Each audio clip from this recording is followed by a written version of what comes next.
Wednesday night? Hallelujah. Time for spring. I think maybe we're there, right?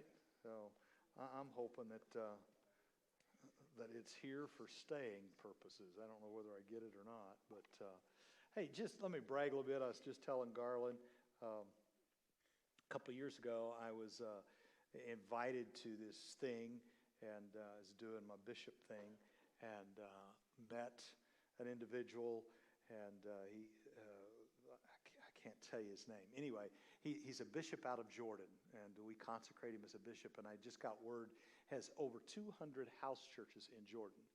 Now, I want you, if you don't know where Jordan's at, go look on the map and see. And the report I got today from him was that there are people slipping out of Iraq to understand this Jesus that they're finding. You don't hear this story everywhere, do you? So there's these people coming to the Lord, and they're slipping out of Iraq and trying to figure out what it is, find Bibles, and then they go back into. Wow, that's pretty cool, right? And so he's one of our bishops, and I think it's been about 2 years ago since I literally met him and kind of realized who he was and what we were doing. And it's interesting how those kinds of foreign missions, he gives somebody $200, and it's like, and I'm real serious. I never want to over. It's not that we give a lot of money. It's with whatever little we give, somehow God does some tremendous things with it. So anyway, just pray for that bishop. He was giving quite a report today and sharing it with us, and we were just jumping up and down with joy. I've canceled. I have 3 or 4 trips I'd planned this year, but now I've canceled them and I've put one of them off and canceled the other 2. So different time right now, right? So just be praying. You ready to give? Ready to just worship the Lord? Father, we just thank you for the opportunity to give and to sow seed.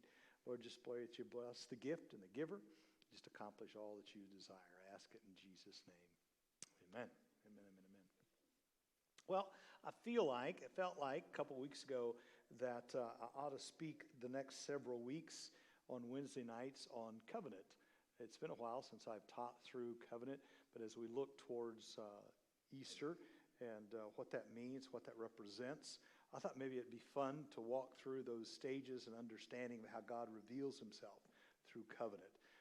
God doesn't love us because of covenant. He loves us, thus he has covenant.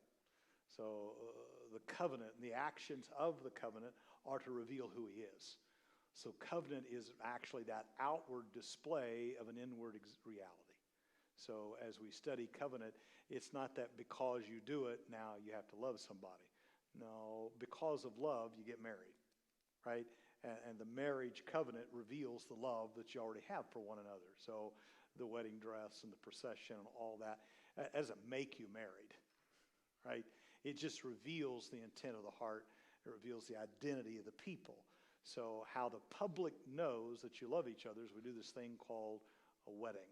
And there's certain things you do at a wedding that reveal. Quite frankly, the 2 people are no more married when we get done than they were. If they weren't married out there, they will not be married up here just because I go bless you. You get the point? So when I start talking about covenant, I want you to understand you can't just go make a covenant there. That's not how this works. It's not hocus pocus. It's not abadabadoo, or it's not. It's kind of like I keep telling people. John Harrell, anybody remember John Harrell? John Harrell used to look at me and he goes, "You need to tell him that's not a magic cookie." I mean, I know lots of people that take the cookie. I don't mean they got anything, right? So lots of things that we're told to do in the Scripture. It's not a magic formula.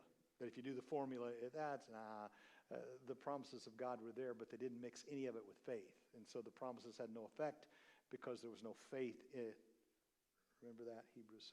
So I'm going to jump into covenant, and we'll see. Maybe we can just ask questions as we go along here a minute. 1 Samuel 18 is where I always like to start as I introduce the concepts of covenant. And the reason is because it's revealed so well with these 2 men, and you'll know the story. 1 Samuel 18, verse 1. Now, when he had finished speaking to Saul, the soul of Jonathan was knit to the soul of David, and Jonathan loved him as his own soul. What's interesting to me is that David is having a conversation with one man, and his soul is knit to another. It's interesting to me. It wasn't that I was talking to Garland and our souls were knit together. It's that I was talking to Terry and Garland and my souls were knit together. That's odd, right? First of all, you'd think that the thing would happen between the two having the conversation. No, it says, when he had finished speaking to Saul, the father, the soul of Jonathan was knit to the soul of David, and David loved him as his own soul. Saul took, in other words, the way you talked to his father made Jonathan love you.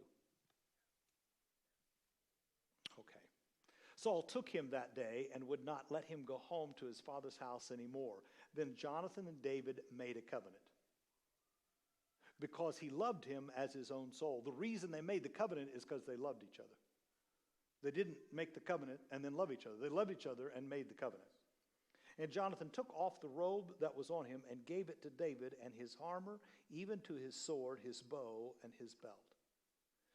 This story is a story of how a covenant is revealed, but its deeper understanding and its more applicable issue in you and I's life today is its friendship. You need to understand these two became friends that day. And not just friends on Facebook, I like you. Isn't it interesting how our culture is just infatuated with friendship? Just infatuated. Facebook. God Friended Me. I don't know whether you see that show on Sunday nights on God Friended Me. Do you realize, I don't know whether it was Netflix or Hulu or somebody, but somebody just paid whoever made Friends $480 million for the rights to Friends for the next 2 years or something. $480 million to show reruns of Friends. Why? Because there's more interest in that particular sitcom today than there was the day they made it. People want friendship. We were wired for friendship. It's in our DNA. We want to make connections with other people. We need to be related to other people. Our souls are just waiting to be knit with other people. In fact, the enemy can use our need against us. And if you know this term, you can have a soul tie with somebody maybe you shouldn't. And when someone gets connected to the wrong person, it will really, oh, come on. We've all known somebody that got enamored with the wrong person and it nearly destroyed their life. Right? Why? Because we have this need to be connected.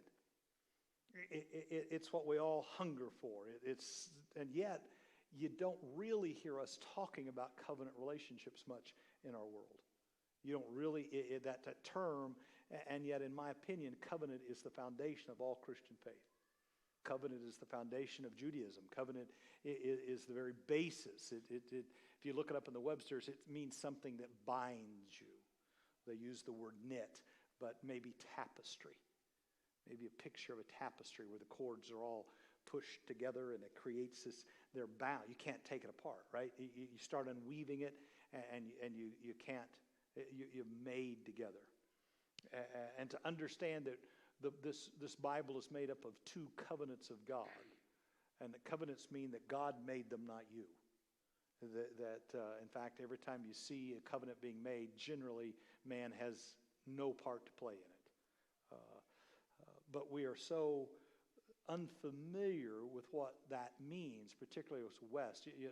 I know nothing about the metric system. They might as well keep that KHM out of my car. I get in my car and for some reason, every once in a while this thing pops up on that screen, wanting to know if I want to convert it to K. No, I don't need you to convert it to any, just go back. I don't understand anything about the metric system. Don't want to know anything about the metric system. I have trouble with an inch.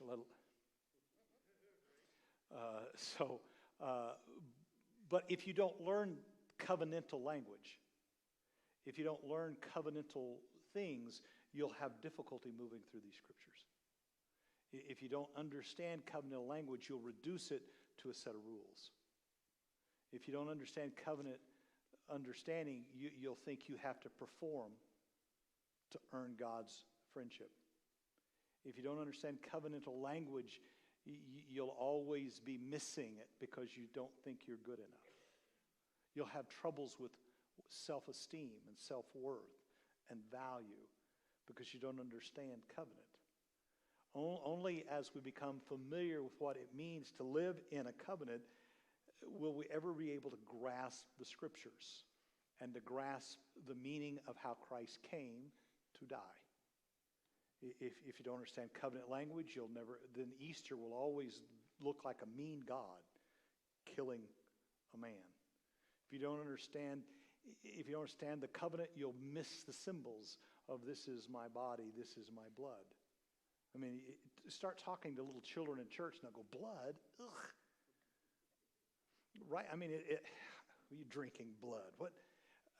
Think about, if you don't understand the covenant, particularly the blood covenant, you'll have a hard time understanding the symbolisms, the sacramental realities, the metaphors of that. And the understanding of a blood covenant is really the only thing that can alter your mind. I can remember when I was about 14, my dad had a farm out in eastern Kansas, and he had business associates in Wichita. And in those days, in the 60s at least, everybody, a lot of businessmen came out of Wichita to go hunting. And they loved coming out and going hunting. And I can remember this couple of these guys, and these dudes came out. You thought they were looking to kill a dinosaur or a lion or something. They had all this paraphernalia on, and this stuff. And, I think whatever gun we had, I had it slung over my shoulder in a baseball cap, and we're walking down through there, and these guys you'd think they were Green Berets. And this guy shot a deer that morning, and when he killed that deer, he ran up on it like it was going to attack him, and he took out this great big knife, and he slit the throat of that deer. And I can remember that blood. It's November. It's cold. The ground was frozen. And I can still smell that blood. I can still see the steam that started coming up off the icy soil. And I did. I walked over and heaved. Because that blood will mark you. It'll mark you.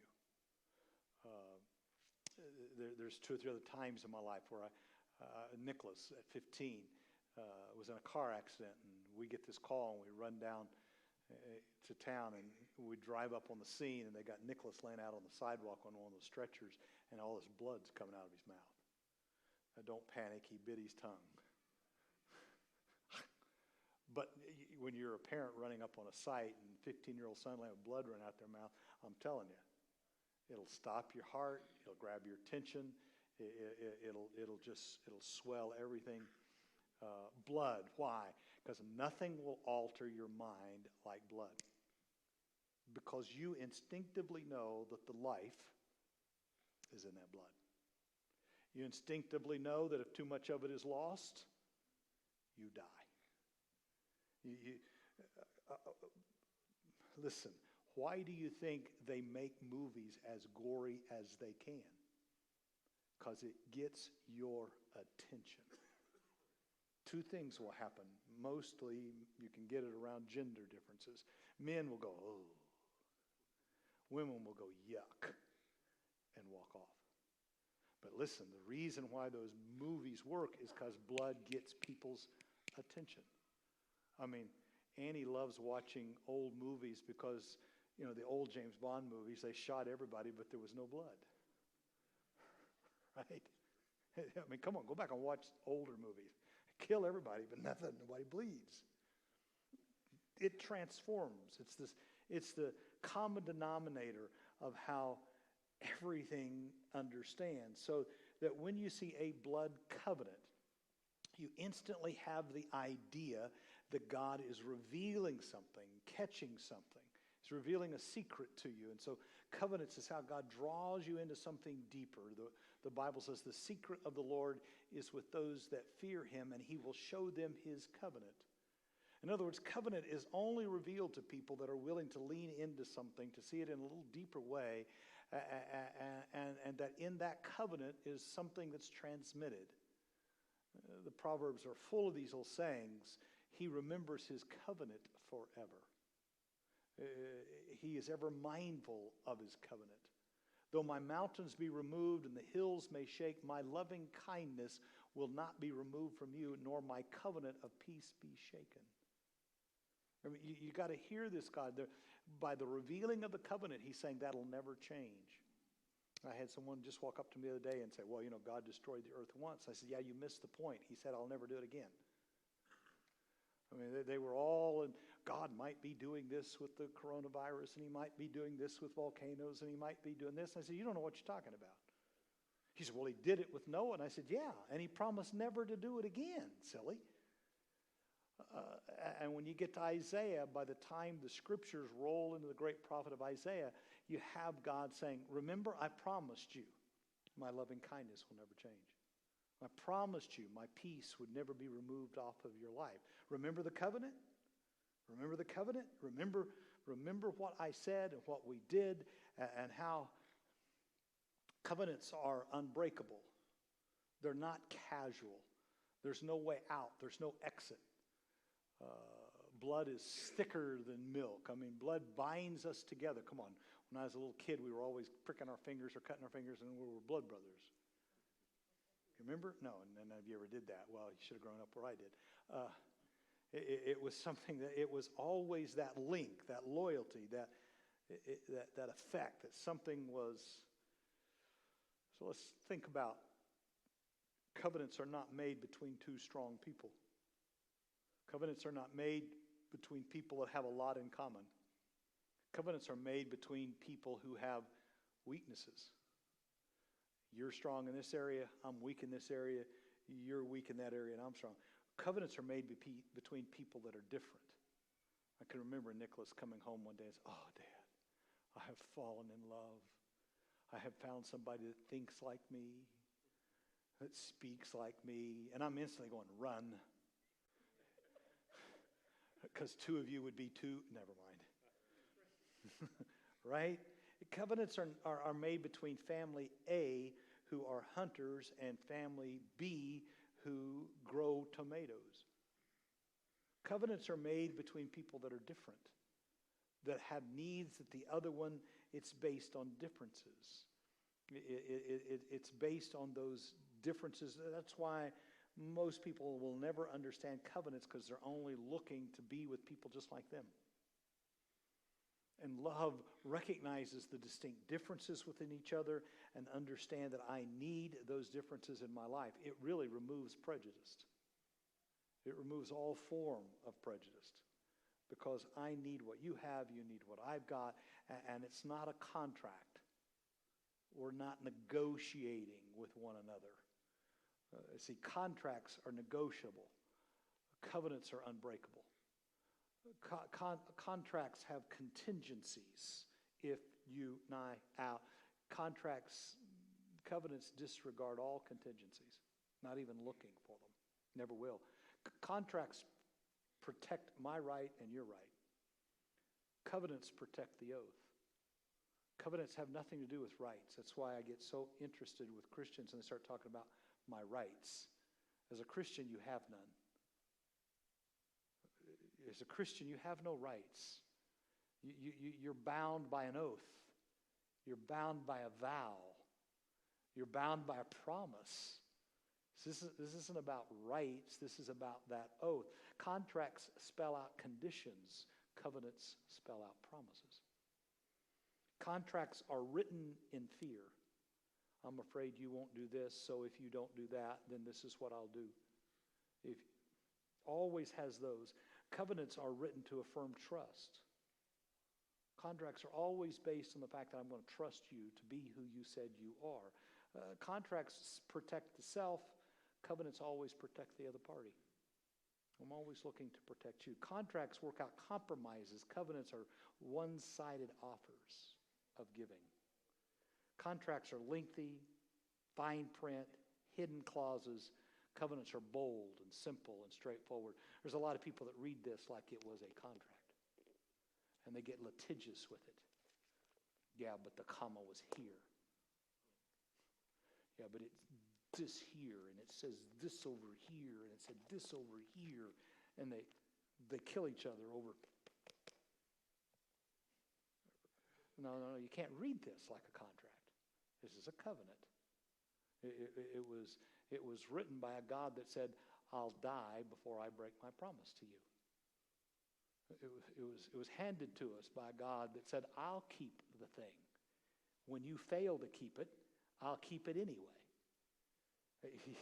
Once you understand that he wasn't handing this to you going, well, if you don't do that, then I'm going to kill you, you'll recognize, no, if you don't do this, I'll die for you because I'm going to protect you more than I protect me.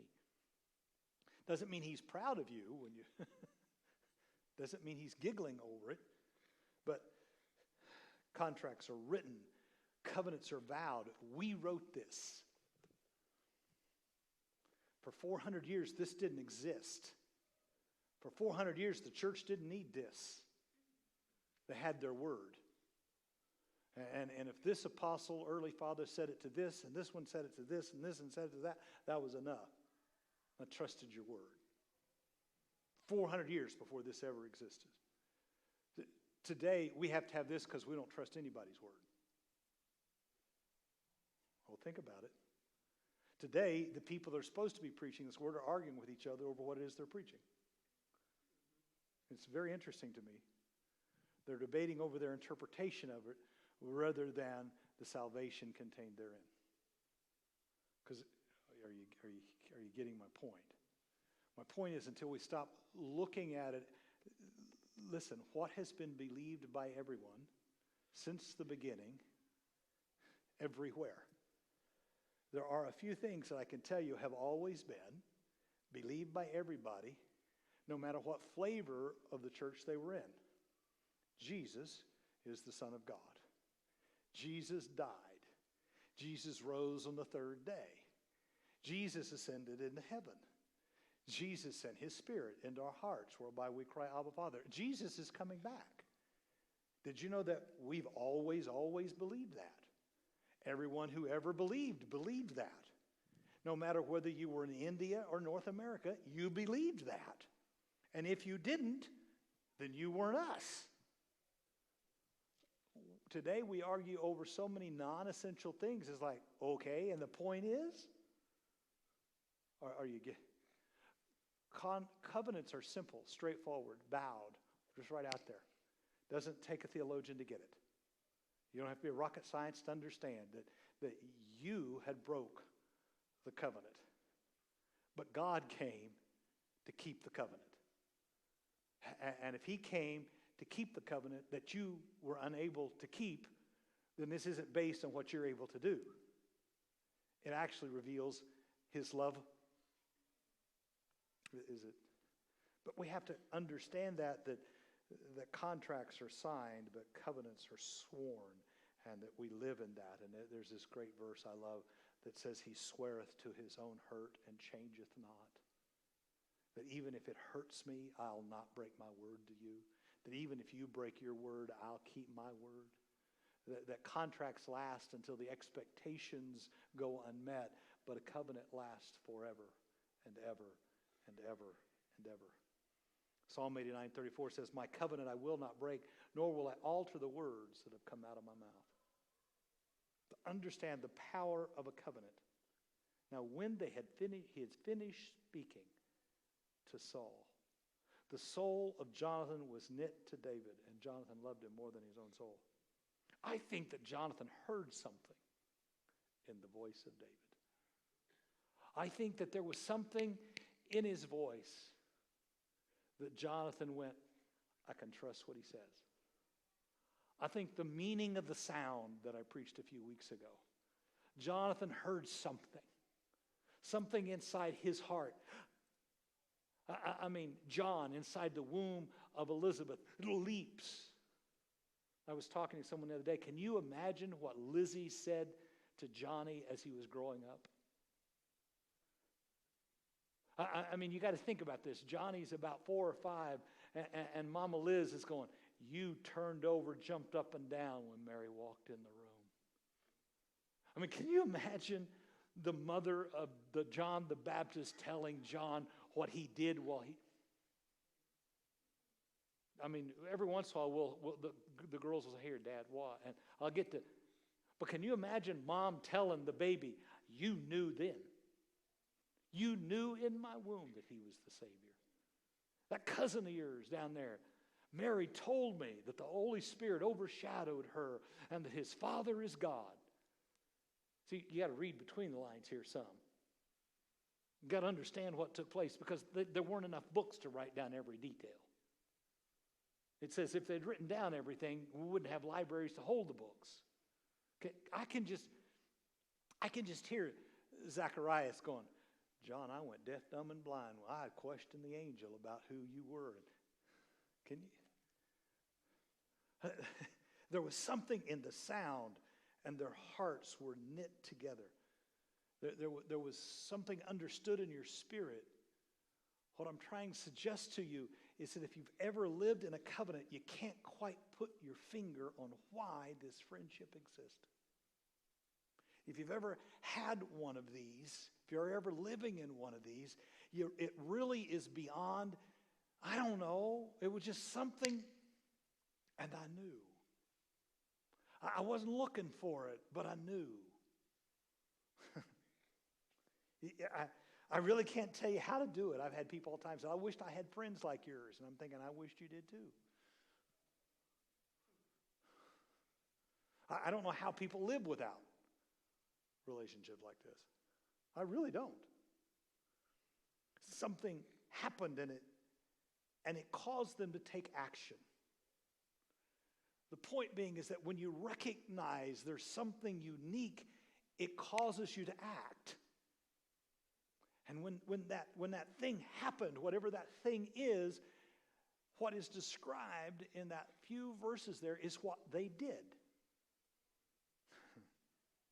Took off the robe that was on him and gave it to David with his armor, even to his sword and his bow and his belt. You do have to understand that back there in the back room, as he took off his robe, his sword, and his belt, and put it on, that he knew what he was doing. He was putting on to David his own identity. When they had walked in the room, Jonathan was the heir apparent, the prince to be king. But when they walked out of the room, whatever David had been wearing, now Jonathan is wearing. And it's obviously that they switched clothing. That one became that one, and the other one became that one. Can you see the metaphor? And he took upon flesh, and we were clothed with spirit. You have to catch the metaphor, the imagery of it, is that somewhere in that place where you could not see, with the stone rolled in front of it, something took place. And the shepherd became the king, and the prince became... And they were connected, and their actions revealed what had taken place. See, what we give, what we exchange, what we wear, all those things are important. They mean something. I don't... And the father said, bring out the best robe, put it on him, put a ring on his hand, sandals on his feet, bring a fatted calf, kill it, let's eat and be merry. For the son that... He sees the son come home, and what does he do? He clothes him, puts a ring, and he has a meal. Come on. It's all the way through there. The beggar sitting on the side of the road throws off his garment and moves towards the Christ. In other words, I don't need that clothing anymore. Something that he wore and something that he didn't wear. Jesus said, I'm going to my Father, but stay here because I'll clothe you with something from on high. Clothing represents certain things. Our rings represent things. Why are we doing them? So, what are the practices? How do we reveal? How do we make known? Well, number one, let me suggest to you that in my experiences of friendship, you have to recognize the differences that are between you. And you have to like them. Most people point out the differences that they have with other people and use them as excuses not to like them. They search for those differences, go, oh, I like that. Listen, if there's something in somebody else you don't like, it's probably there because you need it. The very thing you're despising is the very thing you're lacking. Oh, well, you'll get that in a minute. So if you're looking to see covenants become a reality of your life, I want you to understand that it begins in this willingness to see the differences in one another and appreciate them and affirm them, hold them up, and to talk about them. Oh, you see that different than I see that. Well, I hadn't thought about that. Listen, the best friendships in my life always sees things I don't see. The closest friends in my life are extremely insightful in areas that I was blinded to. Oh, well. If you don't have people that have other opinions than you need more friends. If everybody thinks the way you think, you need more friends. Because if you're all that narrow-minded, you're in trouble. Oh, well, we're going through an election, and we're all trying to figure out if we think this way or that way. Well, we really need everybody. The solutions are never in that box. They're probably in every box. Oh, well, you didn't. That's too real, right? So if we want to live this thing out called covenant, we have to begin to recognize that we're going to have to be open to seeing other people and loving the differences between us. 1 Samuel chapter 20, I love this statement that one makes to the other. But show me unfailing kindness like that of the Lord as long as I live, so that I may not be killed. And do not ever cut off your kindness from my family, not even when the Lord has cut off every one of David's enemies from the face of the earth. And Jonathan and David reaffirmed their oath. After their souls were knit together in their following conversations, as they got older together, Jonathan looked at David and said, don't ever not be kind to me. And if I die, extend that kindness to my family. Can I tell you something about real relationships? It's always about kindness. I can see the differences in people that are in my... people see differences in me. But those differences have to be surrounded in this call to be kind. That's why I get... Listen, you can oppose an idea, but you got to be kind to the person. You can oppose a philosophy, but you got to be kind to the person. You can be in direct conflict with a policy and idea, but you got to be kind to the person. Well, notice today I would tell you we've lost any sense of kindness in our culture. And we're stuck because the first point of making covenant is to appreciate differences and talk in kindness to one another. And without that quality, you can't even move to the next.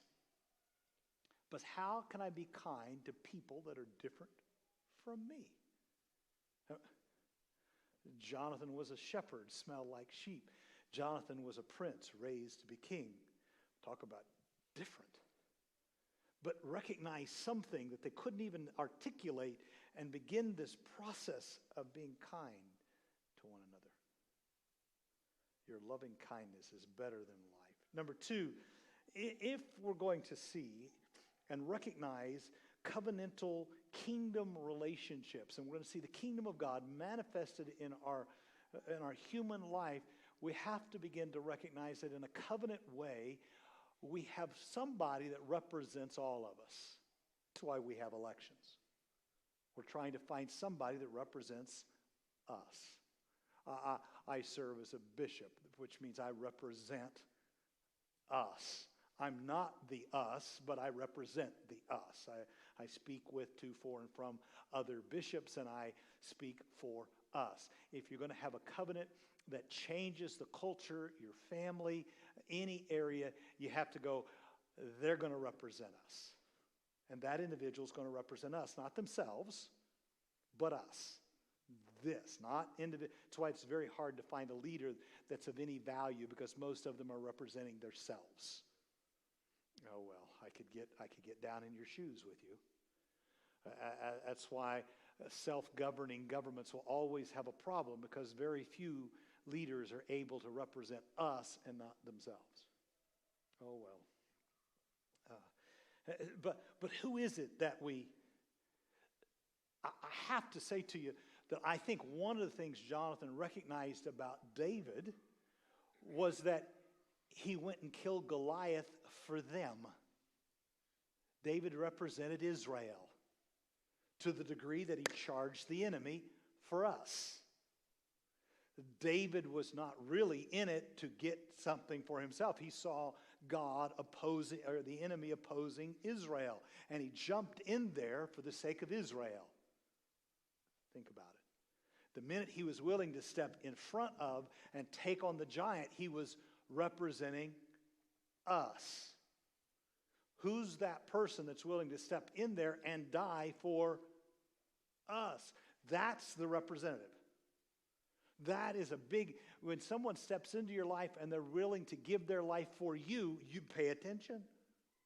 If someone's willing to step up and block that shot for you, pay attention. When you see that trait, pay attention. I get tickled about young men who are always telling me how God's called them to be leaders. Really? That actually means you're going to lose your life, you know.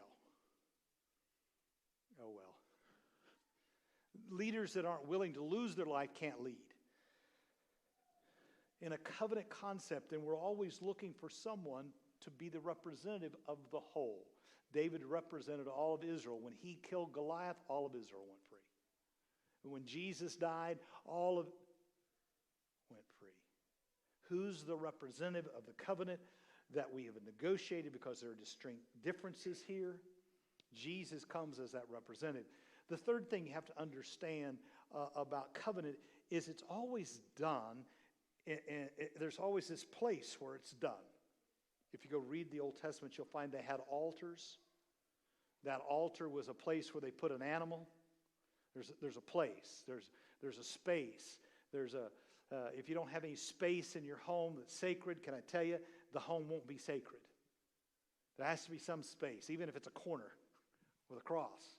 But there has to be some space that denotes this is holy. There has to be some space in your marriage. This is holy. There has to be some place in a relationship that that has to be a button that you push that goes, now pause, this is holy. There has to be some place. I was thinking about you yesterday. When you open that prayer book and you start, that's holy. When you take the 3 minutes in the morning and you drink your coffee and eat your donut hole and you open up Jesus Calling and you read that's holy. There has to be a space in your life that you go, this is between God and I. This is a holy space. Covenants can't exist if there's not a holy space in your life. There has to be a place. There's always this place where you're surrounded. And I could take you very clearly and talk to you about how they pick that place. But that place becomes sacred. It becomes a sacred space. Oh, I could get my own pet peeves. I get concerned at times that casual dress means casual church. When I was growing up, you put on a suit and a tie. Oh, well. Some of you are going to think, now he's getting snooty. No, keep coming in your jeans and your shorts. I don't care. I'm just suggesting that we've made Christianity so casual that we sometimes have trouble recognizing this is a holy space. Now, I'm not going to go back because it's who we are, right? But number 4, there always has to be this giving that goes on. So we have to recognize the differences, be kind in the process. We have to understand that we're representing someone besides ourselves, that there's this sacred space that's about to be, and then we have to recognize the exchange of garments. Oh, I could get nervous here. If you're in the army and someone has no stripe, what does that mean? Somebody help me. Come on. Yeah, if you don't have a stripe, you're not much, right? Very low. Okay. If you have a stripe, you're a corporal, I think, right? Something like that. If you have, I think I know, 3 stripes and you're a sergeant. If you get one of those little stars somewhere, doesn't that mean if you get a star up here or up here, then the guy with the stripe knows you're important, right? And if you get all this stuff hanging on this side, it means you're a dude or a dudette. It means something, right? Isn't it interesting? If I go to the airport, if they got on that color, I know this. But if they got on that red coat, I know that. Okay, maybe you don't fly enough to know. If you go to if you go to the hospital and they wear blue, that means something. If they wear pink, that means something else. Right? And if the guy walks in slacks and a tie, he's really the guy. He acts like he never has to put on anything, right? He just comes any way he wants to. It's kind of funny. Except in church. Boy, if you're in a Protestant world, it don't matter. I tell you, when I do weddings and they tell me, "Oh, she's not going to get dressed," I think, then go to the courthouse. I don't get it. Go to the courthouse then, bub. Well, I don't want to wear a tie. Don't come. If the guy can't put on a tie to marry my daughter, he can't marry my daughter. Sorry. It's just what I think about it. If he can't clean up that day, forget it. Oh, well. There's always in a covenant an understanding of rank. In the understanding of a covenant, there's always the understanding of symbols. In the understanding of a covenant, there's always these signs that are made that symbolize something. And we live in a world of symbols. We'll buy, listen, I bought more hats that said Super Bowl whatever. We bought 10 Kansas City Star newspapers. And we're having them framed, for God's sake. I mean, we put Nike, you buy. I see people buy tennis shoes that got some dude doing this. We believe in symbols. The other thing that was there was always the presence of a weapon. Power. And let me give you my weapon, and I'll take your plowing stick. There's always exchange of power and authority. Not because you earned it, but because I gave it to you. David, I'm going to give you my weapons. Today it'd be like, let me have that briefcase. And inside of it are the codes to the nuclear. You got to get this. It's like you go in the room and here, you get the briefcase now. You can push the button. You understand that in the cutting of a covenant, you were given the power. It's not a Pentecostal thing. It's a covenant thing. That when God cuts covenant, he gives you his clothing. You are seen as the prince. Hands you his black briefcase. And there's always this blood. And it's interesting, it's never yours. It's never yours. All the way back through this, and the first one I can really find to celebrate is when he put Abraham to sleep, killed that bull, and then he walked through that blood. And the Bible says he walked in a figure 8. If you ever walked in a figure 8 with someone, you walk all the way through the blood, and you come back and you're standing in a different position. But it was never your blood. Covenant's always cut with somebody else's blood. It's always cut with the blood of something that represents something else. Always. There's always a seal. I would say today we exchange rings, but a seal.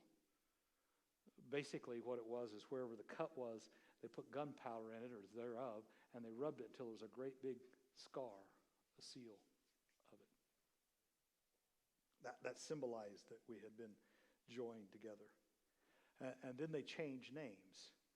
If we did this really right, Williams married Berg, and they became Williamsburg. There was this joining of names. I'll give you my name. In my name you ask anything, and it'll be done unto you. So the day you use his name, and he writes your name in his book. There's this exchange of names in the two. And when that happens, The result of it is I have a brother that's closer than I have a friend that's closer than a brother. And their souls were knit together. As I follow through this process, the end result is we're called friends. I no longer call you servants, but I call you friends. We weren't born from the same womb, but we're closer than if we were. We didn't have the same natural beginning, but we have the same eternal ending. It's this, and if you kind of suggest to you that your deepest, closest relationships, marriage or friendship, that process is followed. It may take you years to work through that process. But I did this little wedding renewal thing for some friends of mine that were married 25 years last Saturday. And our mutual friends were Judy and Fred Altvader. And so I did it out the little chapel, and there was just a handful of us. And so I had my friends standing there, and Judy and Fred were there. And I'm going down talking about marriage that's tested. Every time I do a wedding with young people, they're so happy. They're sickening. It really is. You get two 19-year-olds, and they're just giddy. They just think they're going to be happy for the rest of their life. They have no idea. They're just brain dead, But then when you meet somebody that's been married 25, 30 years, you understand that they know what it means to be happy. And so this friends of mine, I'm doing this renewal, I'm talking about time-tested love and time-tested. And as I look up and past Robbie and Angie, Fred's got tears running down his eyes. And he reaches over and he grabs Judy's hand. She looks at him. They'll be married 65 years in July. Well, that's cool, right? Now that I promise you, covenants may take a lifetime to work out. It may take a lifetime. It may take 8 or 9 years just to negotiate that your differences are okay with me. That I'm not going to kill you over those differences, right? For some of us, we've been working at it 40 years. I don't know. Right? But the result of it is this thing called friendship. Oh, do I say that? It is Wednesday night. No, I won't say it. No, I better not. Can I tell you that sometimes marriages are the hardest place to find friendship? Because there are so many other expectations that get in the way. Because in our marriages, we have so many physical expectations of one another. And I'm not just talking about sexuality. I thought you were going to cook supper. I thought you were going to mow the yard. I thought you were going to pick up your underwear. Isn't it your job to paint the bathroom? Right? Well, I did this, you didn't do that. We always have these expectations of marriages that I think it's hard for people to find that sweet spot of friendship in marriages. I think it's hard. But covenant then takes a lifetime of dying to oneself. Real friendship is found in the death of the individual and the birth of the us. And together. That's why David would someday say in 2 Samuel, my love for Jonathan was more wonderful than that of a woman. What was he saying? I had to work hard at this. Friendships begin with a tone, a town. I can't tell you, but my heart was knit. I don't even know what it, but the friendship of it takes a lifetime to discover. Covenants, God swore a covenant in the very first chapter or two of this thing called the Bible. It would take thousands of years for him to reveal it on the cross. And it's taken yet another couple of thousand years for us to even get our mind around it. Oh well. We can approach Easter, but if we don't get this language and this longing and this desire to live in that kind of a relationship, I'm still longing to touch that. And there are a few friendships in my life, I touch that. I can feel it, sense it. And a few of those human relationships, I've had the opportunity to kind of mold and shape it and let it mold and shape me. And others, it will be post this experience that will go on into fruition. Is that making any sense? I promise you, this doesn't happen with a multitude of people in your life. Listen, there were 12 and there were 3. There was a difference. There were 70 and there were 12. There is a difference. There was a multitude and there was 70. There is a difference. Get over it. And your family generally thinks you're nuts. Well, they do. They stand outside and go, why? Because friendship covenant supersedes family. It's going to be hard for some of you. You don't get to choose family. Sorry. It's the luck of the draw. It just happens. Bill and Jeanette are your mom and dad. Get over it. And Georgie's yours. Have fun. You do understand. I think he throws kids into our life just to see what we'll do with it. See how they do that. And then he gives me grandkids to throw them back. Go home and show your mom. But friendship, wow, that's something altogether, right? Because it has to do with my choice and my response and my covenant. The love is revealed and made known by how we love one another. How are we living out in our covenant friendship relationships with each other? The world knows him by the way we live our lives together. Are we really growing in covenantal relationship with each other? Are we doing the best we can with the time we have and the exposure we have to one another? Are we celebrating our differences between each other? Are we handing to one another the strengths we have rather than evaluating the weaknesses they possess? And when we have the ability, are we empowering another with the power that we have? Are there sacred spaces in our lives for a moment with each other? Oh, well. That's hard to do in this thing we call the church. But the church is supposed to be a gathering of covenant. Church has nothing to do with the denomination. It has nothing to do with your stated belief system. It has nothing to do with your interpretation theologically. Church has to do with a commitment of believing that we're going to walk out this thing called covenant life with one another to the best of our ability. And hopefully at the end of our lives, there's a few people that stand around and goes, I was blessed to be their friend.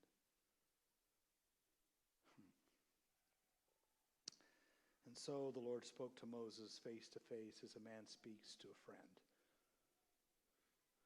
Psalm 25, friendship is reserved for those who God has revealed the secret of his covenant.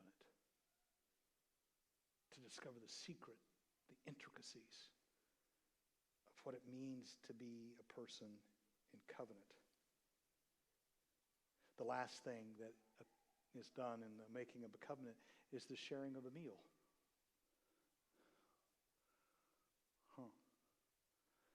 After all these things were done, they sat down and had a meal. Why? Because that's what friends do.